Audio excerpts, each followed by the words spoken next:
I'm Grace, I'm a front-end dev, and this is how I code.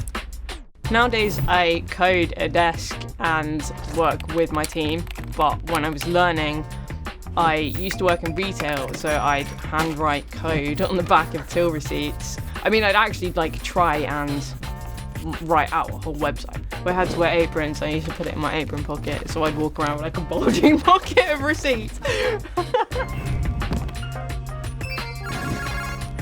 Never deploy on a Friday. Honestly, if you value your weekends, just avoid it and try and do it any other day instead, because that's just not a phone call that you want the weekend. Sometimes it's kind of unavoidable and it will happen, but ultimately that's what pizza and cats are for.